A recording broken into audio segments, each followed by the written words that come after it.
आज एक काफी बड़े संकट में मैं खुद को पा रहा हूँ। विषय सबसे जो मैं कभी पढ़ा नहीं। फिर स्वामी जी जैसे लोगों की उपस्थिति, जो विषय जज होने के नाते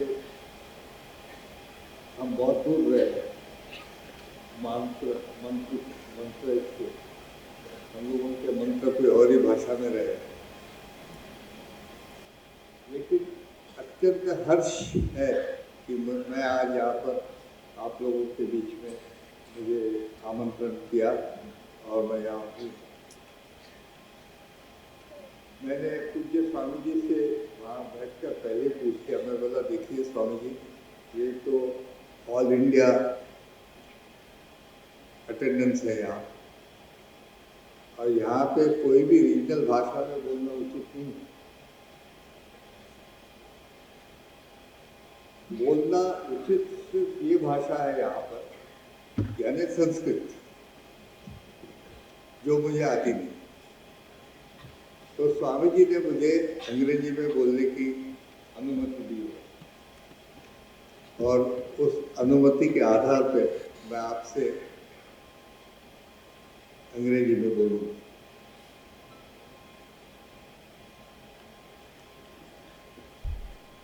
मुझे एक विषय की हरदम बहुत तकलीफ हुई है, वो है कोर्ट में और हमारे गवर्नेंस में जो भाषा का उपयोग होता है।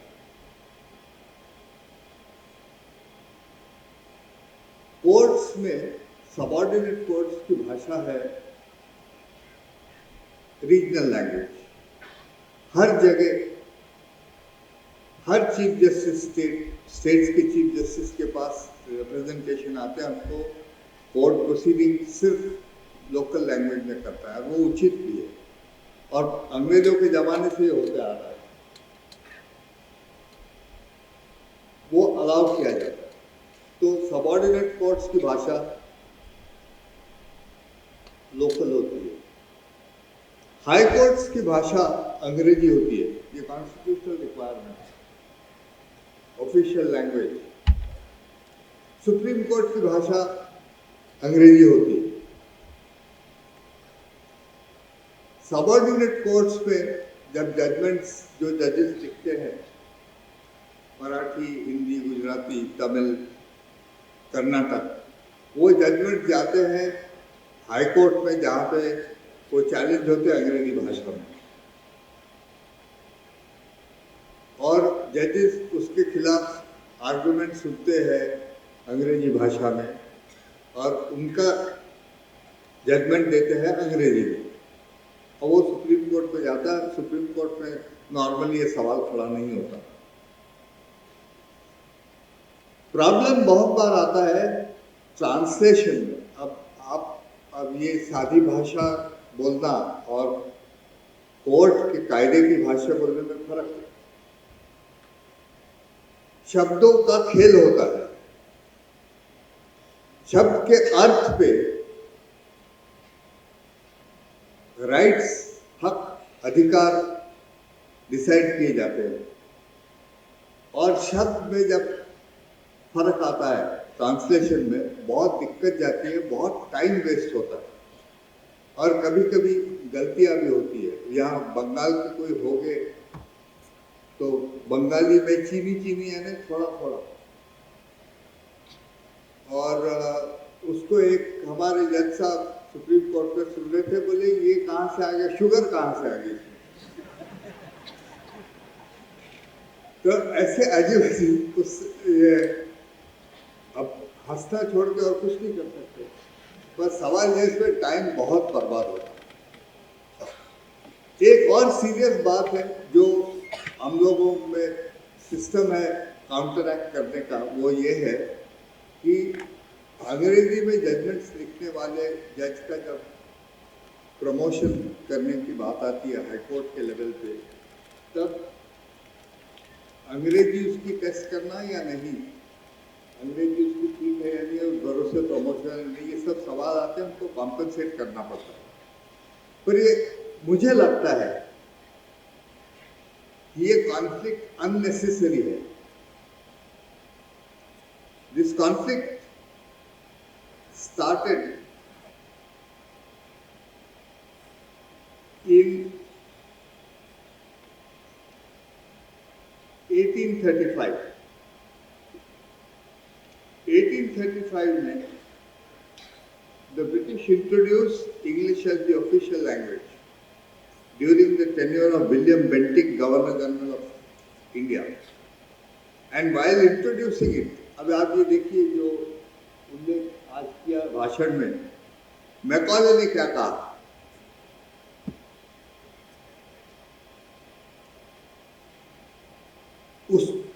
वो जो भाषण किया था मैकॉले ने, जो मिनट्स में रिकॉर्डेड है, वो एक भाषण में पूरा संस्कृत और साथ में अरबिक डिस्ट्रॉय कर दिया इंडिया में। उन्होंने, मैकॉले ने कहा that Sanskrit and Arabic should be discontinued and the book should not be published in this language because we have to educate a people who cannot at present be educated by means of their mother tongue. We must teach them some foreign language. Sanskrit and Arabic are barren of useful knowledge and fruitful of monstrous superstitions. They should not be taught because it would amount to teaching false history, false astronomy, false medicine, because we find them in company with a false religion. ये Macaulay का जो भाषण था 1835 में, that has set the tone for the destruction of this most beautiful language, Sanskrit. I can't say anything about Arabic, we don't know it, which has remained in oblivion since then. Why I am saying this is because if it was not for declaration of English as the official language and the only official language in India at that time, we may not have had this conflict. Because Sanskrit is exactly what can do exactly what English is capable of doing, namely be the linked language throughout the country, throughout the length and breadth of the country. Now, it is very interesting that in the year 2023, it is not one former Chief Justice who has thought of this problem. The first person to speak of this problem was the great Sanskrit scholar himself, Dr. B.R. Ambedkar, who was chairman of the drafting committee for the Constitution.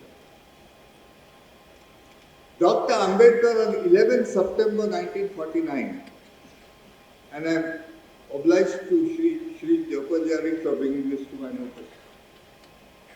On 11 September 1949, signed a resolution, a proposal for the Constituent Assembly, which proposed that Sanskrit should be the official language of the Government of India as a constitutional requirement. And that resolution, proposal, and I am sure our young friend Tejasvi Surya is listening intently. You might have to introduce it sometime. Was signed by people like Professor Naziruddin Ahmad from West Bengal. Not West Bengal, I think it was, West Bengal.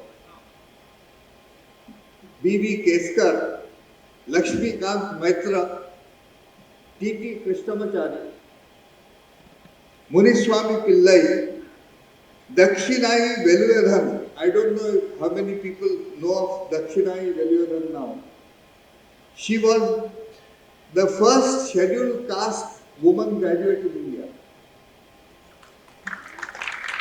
and the only Dalit member of the Constituent Assembly. She was one of the signatories. And they introduced this on 11 September 49 with the full consciousness that our population would not be able to understand governance in English. Even today, you will be surprised to know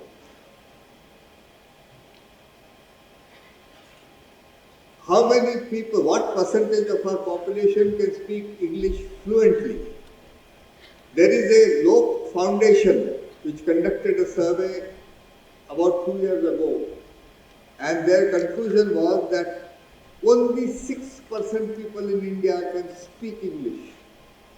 How well is not the point, they didn't go into that, fortunately. But only 2% speak English fluently.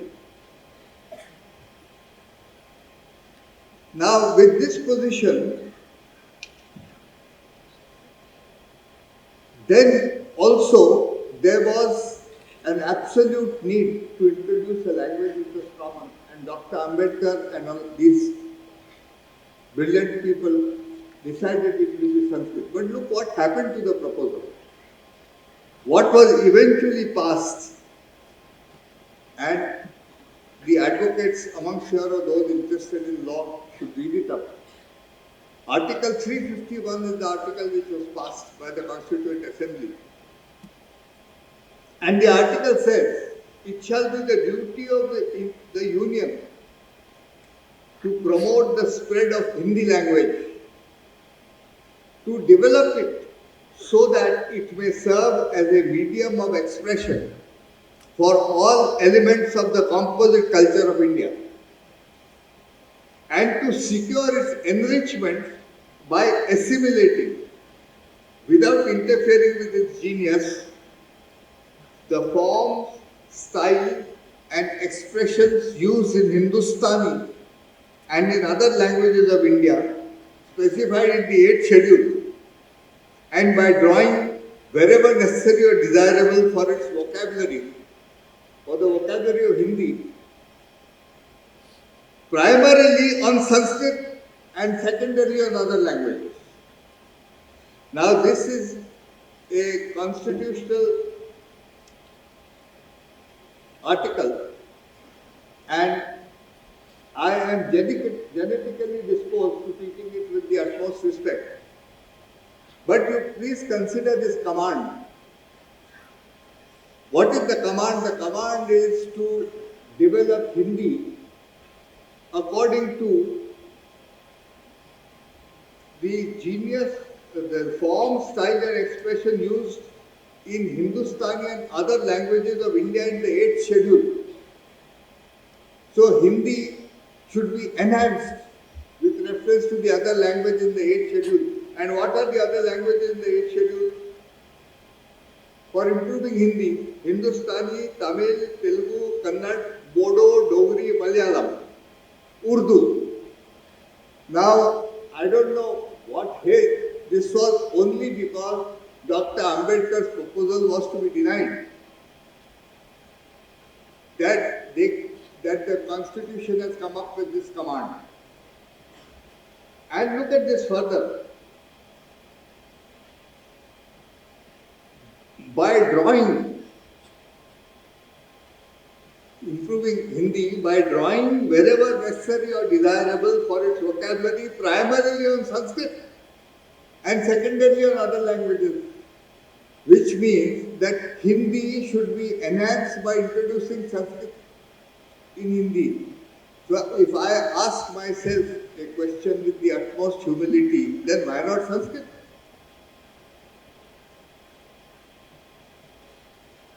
If all this was to be done, then why not Sanskrit? But even now, I'm sure Tejasvi will, I'm calling you Tejasvi, you're an honorable member of parliament, but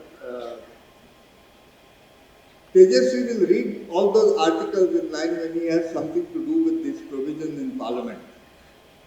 There is a commission which has to be established, and the commission has to make recommendations for official languages on the basis of culture, its impact on industry and all these things. Now, there is still a chance that Sanskrit can be introduced with good reason constitutionally, legally. But I want to make one thing clear. I am used to, we are in a great country, everybody has different views, I am used to having my opinions criticized.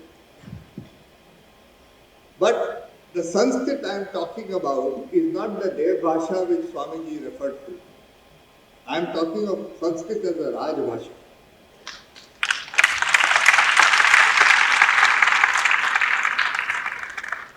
Sanskrit as a secular Bhasha. Because in my limited knowledge of these languages,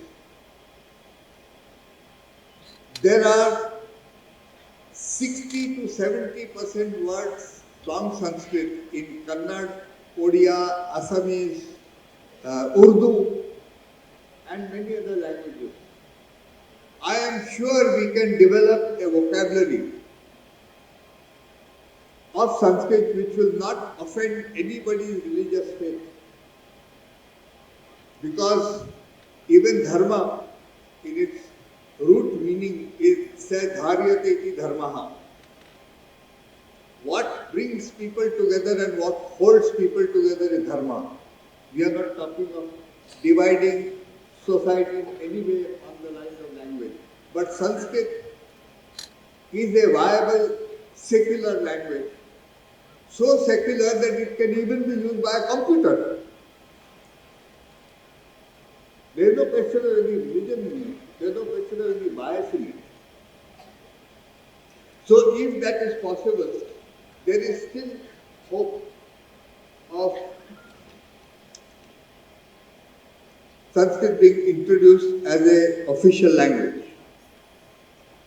Now, consider why I say this is possible.